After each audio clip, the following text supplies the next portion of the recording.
Pessoal, e o Flamengo que sapecou um chocolate pra cima do Corinthians, uma sapecada de 4-0 pra cima do Corinthians.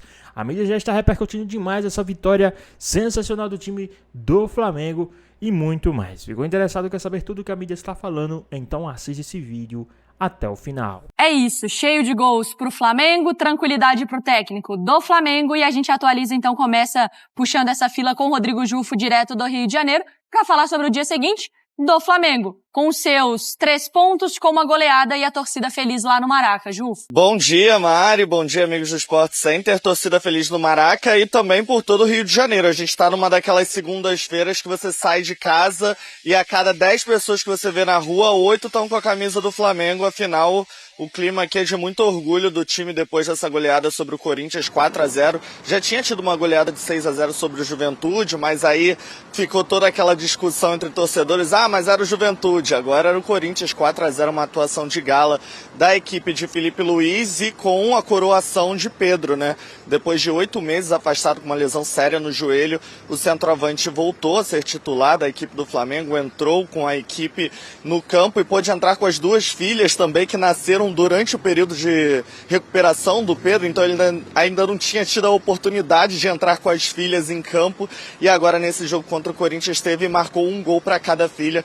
O Pedro coroando essa volta dele de lesão, muita desconfiança porque ele teve um processo de recuperação muito bom, voltou antes do tempo previsto pelo departamento médico e conseguiu agora muito forte, muito veloz, com muita explosão, mostrar que está recuperado e que vai ajudar muito o Felipe Luiz nessa temporada. O Flamengo que chega à liderança, voltou, reassumiu a liderança depois da derrota do Palmeiras para o Bahia, está com um pontinho de vantagem sobre o Verdão e sobre o Bragantino.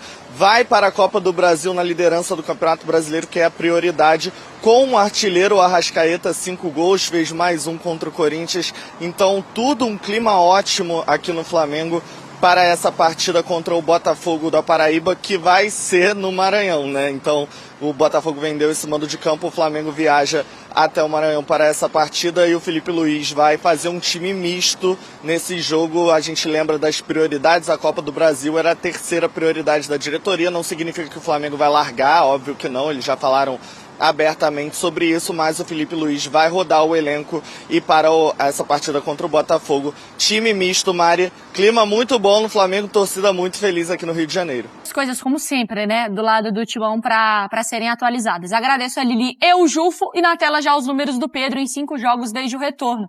Impressionante, né, 4 gols, já lidera então a sua equipe, né, nesse recorte. Com a média de 0,8, né? Mas enfim, entrou, fez gol, 1 assistência, 5 participações em gols, precisa de meio tempo para marcar, e aí com 8 finalizações no alvo. E quando a gente mostrava os melhores momentos no início do programa, Jailson, você não destacava só a questão do gol, mas como a movimentação para facilitar para o Arrascaeta, para outros jogadores. O que te chama mais atenção nesse retorno do Pedro? A mobilidade. A mobilidade que o Pedro tá, principalmente por conta da lesão que ele teve, que é uma lesão muito grave. Tem a estrutura física do Pedro, que já não é um jogador veloz. Então a estrutura física dele, de ser um pouco mais alto, de ser um pouco mais forte, a mobilidade que ele tá, o arranque. Lá naquele primeiro gol, lembra que quando ele deu carrinho, Cara, ele deu carrinho na bola, aquele... E ontem, a jogadaça que ele fez, dando a caneta, se eu não me engano, foi no André Ramalho. Não lembro se foi no André Ramalho, se foi no Gustavo Henrique, mas enfim, deu a caneta. Ele passa ali. Pelos dois. Exato. Deixa o Mateuzinho no chão depois. Passou por todo mundo, deixou o Mateuzinho no chão e quase fez um golaço. Então, o que mais está me chamando a atenção é a mobilidade, Mari. E a gente falava aqui, antes de passar a palavra para o Breler, em relação à formação tática que o Flamengo estava usando com o Felipe Luiz, e eu vou lembrar da gente conversando lá quando o Juninho foi contratado. O quê? Que a gente falava em relação à dupla de ataque, que o Flamengo não ia jogar no 4-2-3-1, que ia alternar, mas que ia priorizar dupla em todos os setores, dupla de volante, dupla de armadores e dupla de atacantes. Isso me pega muito porque eu sou saudosista nesse ponto, gosto dessa questão do 4-4-2 básico, bem executado, e é isso para mim que está sendo feito no Flamengo. O Arrascaeta e o Gerson vindo de trás, a ultrapassagem dos laterais, e o Pedro justamente fazendo o que se espera dele, porque era o que estava acontecendo. Tinha muitas oportunidades, mas acabava perdendo chances de marcar gol. E o Pedro veio para ocupar justamente isso daqui. É o 9, era o artilheiro do ano passado, só foi ultrapassado pelo Yuri Alberto lá na parte final depois da lesão.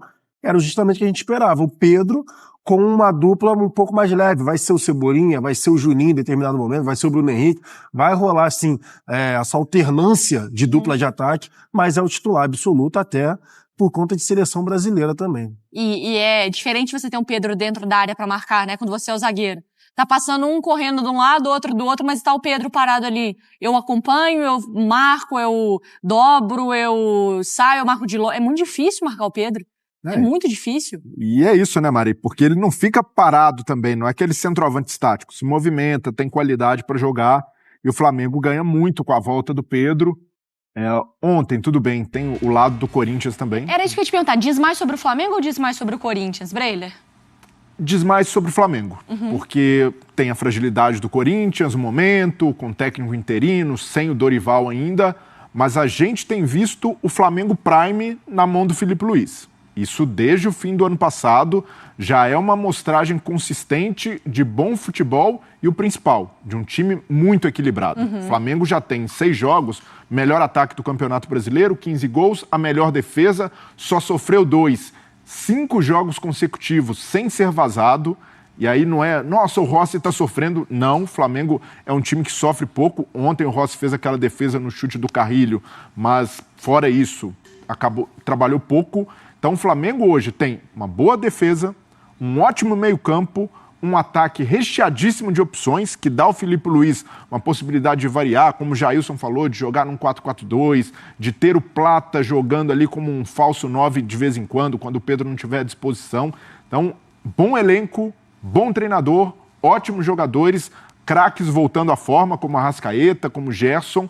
Então, esse Flamengo do Filipe Luís, a gente enxerga um time praticamente sem vulnerabilidade. A única ressalva que a gente faz, e ontem no jogo não dá para fazer, porque o Flamengo arriscou mais, é às vezes de ser mais contundente, mais objetivo, mas ontem, assim como no jogo contra o Juventude, em que também fez uma goleada, o Flamengo chutou de longa distância, o Flamengo, quando tinha espaço, queria finalizar, à exceção do Pedro, né, que ele recebe uma bola para bater cruzado e prefere dar de calcanhar, mas fora isso, foi um Flamengo muito objetivo, com fome de gol. E esse Flamengo impõe muito respeito. Então, o que o Filipe Luís tem feito até aqui não é só um time ofensivo, um time que ataca bem, com princípios de jogo bem definido. É um time muito equilibrado, um time sólido, que na defesa também passa pouco apuros. E isso é difícil falar, porque nenhum time será perfeito. Mas o Flamengo do Filipe Luís é um time praticamente sem defeitos. Que é importante a gente falar, e é bom falar isso quando ganha. Porque quando perde é muito fácil. Em um certo momento, quando o Flamengo não tinha os seus jogadores na melhor condição, a gente discutia que o Flamengo tem mesmo o melhor elenco. E eu acho que com os jogadores principais, como Pedro, Arrascaeta, De La Cruz, Gerson, saudáveis, você tem a conclusão de que o Flamengo, com os seus principais jogadores bem, ele é quase sem defeitos. Ele é quase imbatível. O Flamengo, sem esses jogadores, ele é competitivo.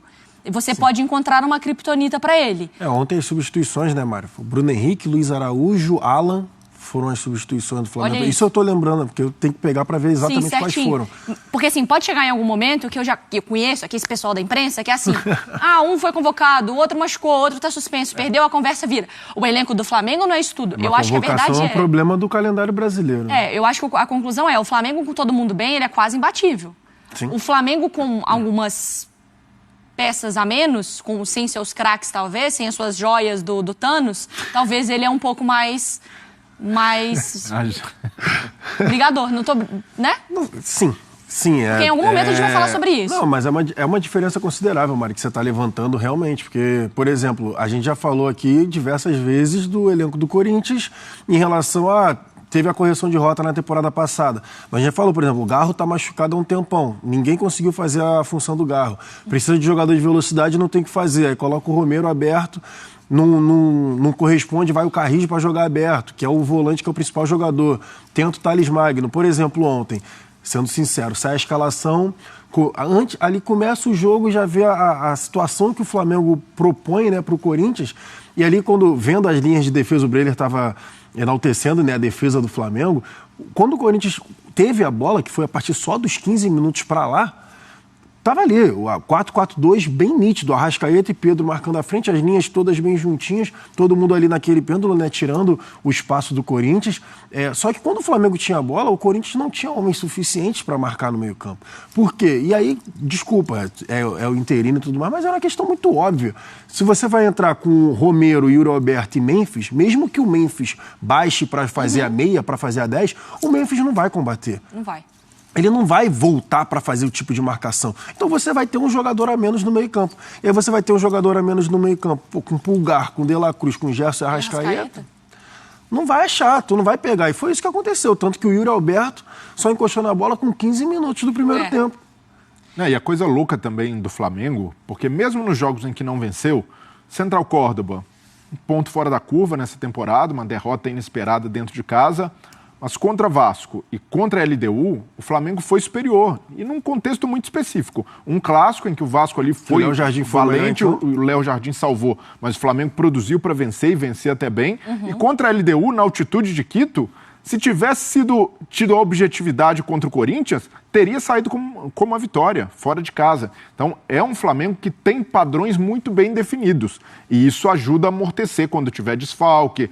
Antes, era um Flamengo... muito intuitivo, principalmente depois da saída do Jorge Jesus, ficou muito dependente dessas individualidades, dos caras terem um lance de genialidade, de brilho e definir o jogo. Hoje é um Flamengo que, antes de tudo, é coletivo e esse é o grande trunfo, esse é o grande mérito do Felipe Luiz. Só para finalizar, sabe uma questão que pega assim? Você disse em relação a o Pedro, o que você vai marcar, o que você não vai marcar. E aí, só finalizando rápido, você pega o time do Flamengo quando tá com a bola, por exemplo. O Gerson, você vai marcar o Wesley que vai fazer a ultrapassagem. Você sabe que o Wesley vai fazer a ultrapassagem. Ele vai cortar para dentro. Você vai tirar, por exemplo, o lateral já vai desesperado tirar no Wesley. E aí vem o Pedro fazer uma referência. O Arrascaeta do outro lado com o Alexandre, com o Ayrton Lucas passando. Se demole tem um Gerson pisando para entrar. Se demole tem um Gerson pisando para entrar. Tem um Bruno Henrique quando estiver jogando como segundo atacante. Então é difícil porque você vê que tem padrões de movimentações, de jogadas, mas não é um padrão no jogo. Você pode mesclar a forma de jogar. E aí é difícil, por exemplo, o Arrascaeta vai pegar a bola. O lateral, eu fecho o passe no Pedro para o pivô, ou vou no Arrascaeta, ou vou no lateral que está passando. Então é difícil. Porque no Vasco, por exemplo, como a gente lembrou... Exatamente, vai dar no Piton, o Piton vai cruzar no Verrete. É isso. Pois é, pessoal, tá mais um vídeo, né? O Flamengo não mediu esforços, meteu uma goleada de 4-0 para cima do time do Corinthians. Flamengo que venceu aí e assumiu a liderança do Campeonato Brasileiro. Flamengo que não dependia só dele para assumir a liderança, mas fez o dever de casa e venceu aí o time do Corinthians. E no decorrer das outras partidas, o Flamengo se manteve aí na primeira colocação e aí é o líder, né, da competição. Flamengo que hoje tem 14 pontos à frente, um ponto à frente do segundo colocado. Flamengo que venceu a partida por 4-0, como eu já falei, com gols de Cebolinha, Arrascaeta e 2 gols de Pedro, que é aí um dos vices artilheiro da competição. Lembrando que o Pedro tem 5 jogos, 4 gols e 1 assistência na sua volta após 7 meses, né? E foi incrível aí, né? Primeiro jogo do Pedro como titular, né? Mas ele não passou todo o jogo, ainda não está 100%. Olha só, o Felipe Luiz que falou que o Pedro não está 100% ainda, né? Imagina aí quando o Pedro voltar 100%, o quanto esse Flamengo não vai ganhar ainda mais com esse jogador, né? O Flamengo só tem a ganhar com a volta do Pedro 100%. Mas e aí, o que vocês acharam dessa vitória do time do Flamengo? Deixa aqui nos comentários, queremos saber a sua opinião. Espero que tenham gostado do vídeo, deixe seu like, comente aqui embaixo, ative o sininho de notificações, e se for novo aqui no canal, já se inscreva para não perder os próximos vídeos. Tamo junto, é nóis e até a próxima. Fui!